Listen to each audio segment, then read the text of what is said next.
বন্দিপুর নামের ছোট্ট গ্রামটা এমন, যেখানে মানুষের জীবন নিত্য অবহেলা।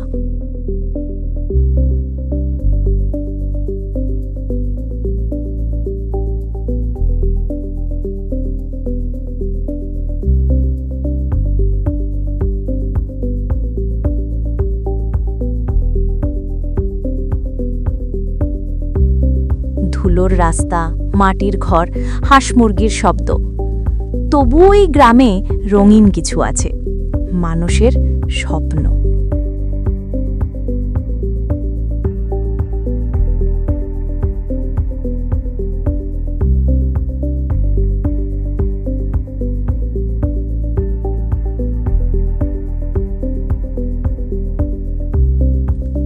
এই স্বপ্নের ভেতরেও একটা মেয়ে বেঁচে আছে, নাম তৃষা।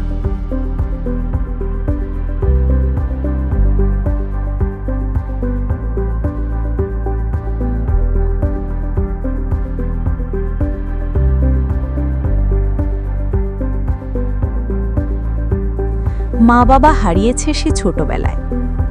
যে বুড়িমাসি তাকে আশ্রয় দিয়েছে, তার কোনো সন্তান নেই।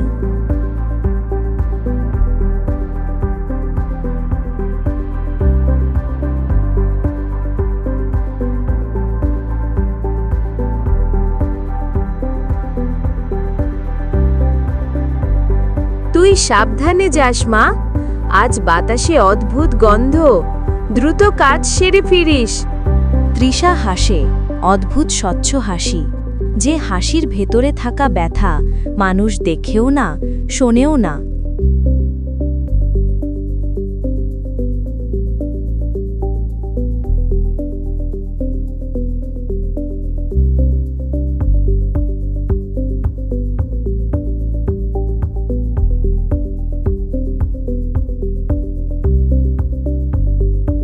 কাঁধে টিনের বালতি তুলে নেয়, রাস্তা ধরে হাঁটে।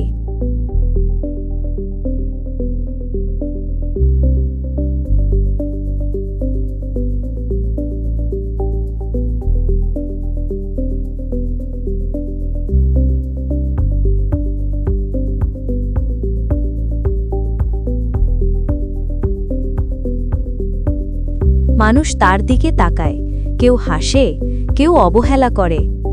ওই মেয়েটা নাকি অশুভ, কেউ কেউ এমনও বলে। ওই মেয়ে দেখে নিলে সকালের কাজ নষ্ট হয়ে যায়। তৃষা এসব কথা শুনে কিন্তু মুখ ফিরিয়ে নেয়, চোখ নামিয়ে হাঁটে। কারণ সে জানে মানুষের মুখ বন্ধ হয় না।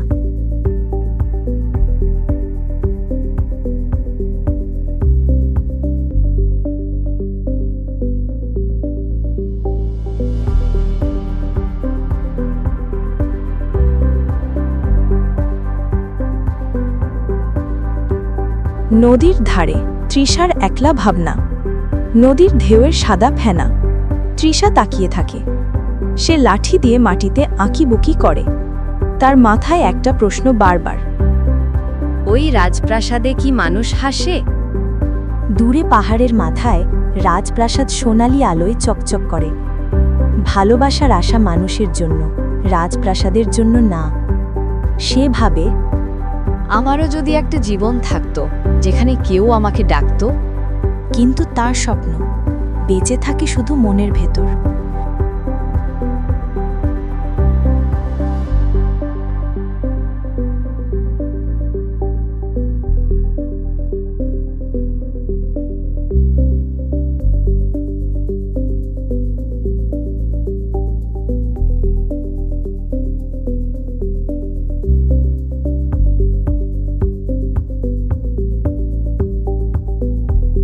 গ্রামে দুই বউ রাস্তার পাশে দাঁড়িয়ে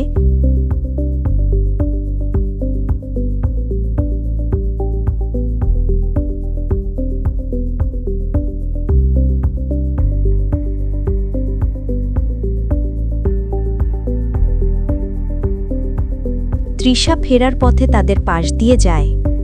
ওরা বলে, শুনলি আজ রাজপুত্র শিকারে বের হবেন। রাজা নাকি সুন্দরী কনের খোঁজে আছেন।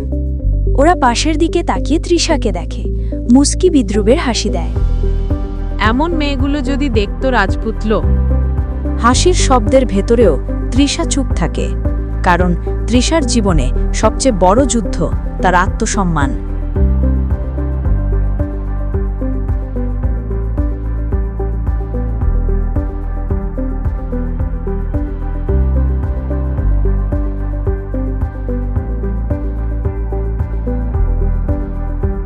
রাতের বাতাস একটু ঠান্ডা।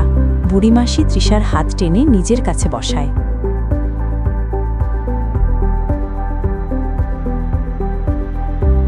মা, তুই কখনো মন খারাপ করিস না। তুই অভাগী না, তুই সোনার মানুষ।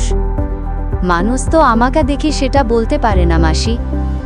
মানুষের চোখে দেখা যায় না, দেখা যায় শুধু মন দিয়ে। তৃষা চুপ করে শয়, চোখে একটু জল, শব্দহীন।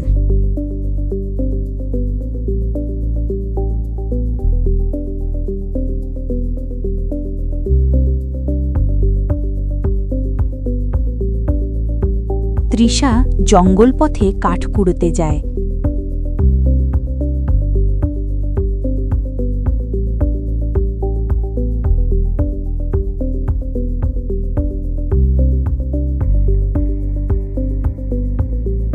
হঠাৎ হাড়জ্বালা একটি প্রাণীর চিৎকার।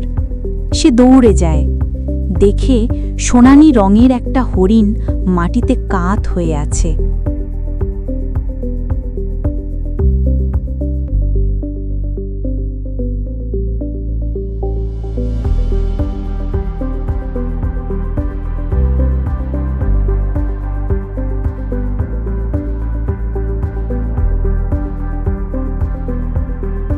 পায়ে কাটা ঢুকে রক্ত বের হচ্ছে। তৃষা ভয়ে না এসে তারপর ভেষজ পাতা চিবিয়ে হরিণের পায়ে লাগায়। হরিণ কিছুক্ষণ পর চোখ খুলে তাকায়। তার চোখে ধন্যবাদ।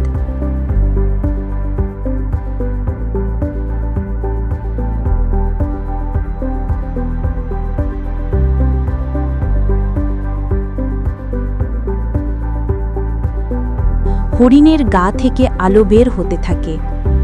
সোনালি আলো জবা ফুলের পাপড়ির মতো উড়ে চতুর্দিকে ছড়িয়ে যায়। হরিণ ধীরে ধীরে রূপ বদলায়, এক দেবপরী। তৃষা হতভম্ব। পরী হাসে। তুমি মানুষের গরিমা দেখো না, হৃদয় দেখো। এই জনমের অভাগা তুমি নও, তুমি আলোকময়। পরী তৃষার হাতে একটি নীল পাথর দিল। যেদিন কেউ তোমাকে তার হৃদয় দিয়ে ভালোবাসবে, এই পাথর জ্বলে উঠবে, ভাগ্য তখন বদলে যাবে। বাতাসে পরীর হাসি মিলিয়ে গেল। তৃষা দাঁড়িয়ে রইল, হাতের মুঠোয় নীল পাথর।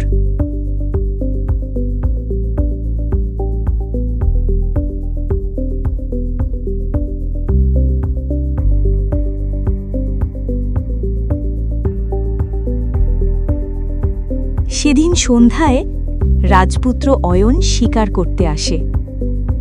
অয়ন নদীতে পড়ে যায়। তৃষা ভয় পায় না, দৌড়ে গিয়ে কাদায় পিছলে অয়নকে টেনে তোলে। অয়ন শ্বাস নিতে পারে। তৃষার হাত ধরে উঠে দাঁড়ায়। তৃষা লজ্জায় চুপ, কথা বলতে পারে না। অয়ন প্রথমবার বলে, তোমার নাম? তৃষা। অয়নের চোখে এক অদ্ভুত দৃষ্টি। সে বুঝতে পারে না এটা কি কৃতজ্ঞতা না অন্য কিছু।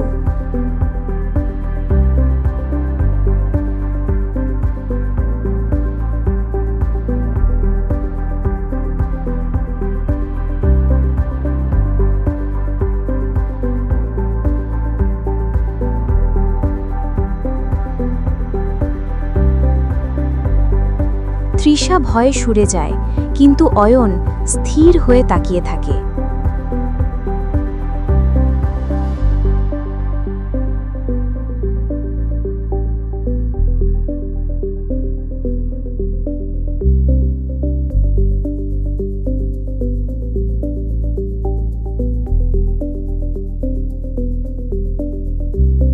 রাজপ্রাসাদে উত্তেজনা। প্রাসাদের বড় হলঘর। রাজা সিংহাসনে বসে, উপদেষ্টারা জড়ো। রাজপুত্র বলে, আমি আজ একজন মেয়েকে পেয়েছি যে আমাকে বাঁচিয়েছে। সব মন্ত্রী গম্ভীর। এক উপদেষ্টা বলে, আনুগত্য রক্তের সম্পর্ক দেখেই হয়। গরিব মেয়ে রাজরানী হতে পারে না। মানুষের দাম মাটিতে নয়, মনেতে।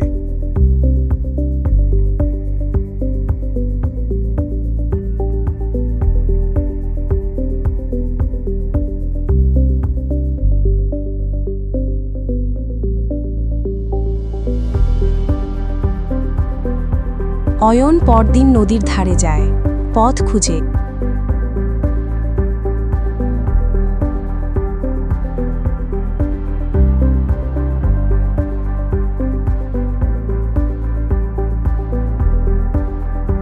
একসময় তৃষাকে পায়।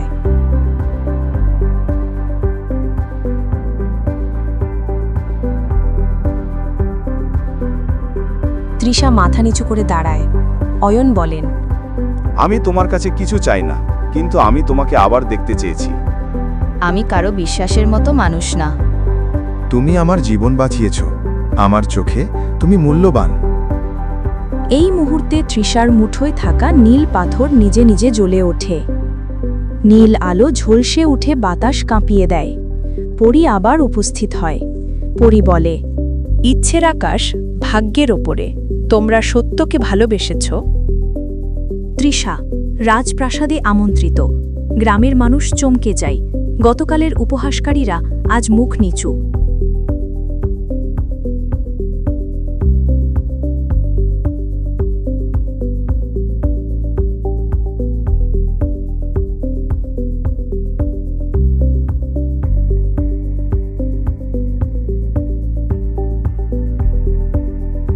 তৃষা বুড়ি মাসির হাত ধরে, আমাকে শুভ কামনা করো মাসি।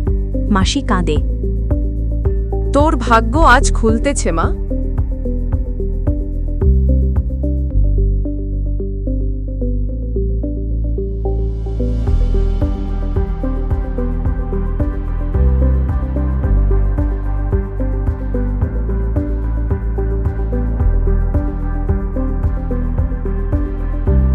রাজা তৃষাকে দেখে এমন চোখে তাকায় যেখানে কোনো অবহেলা নেই।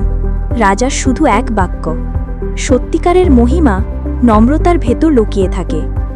তৃষার চোখ দিয়ে কান্না গড়িয়ে পড়ে।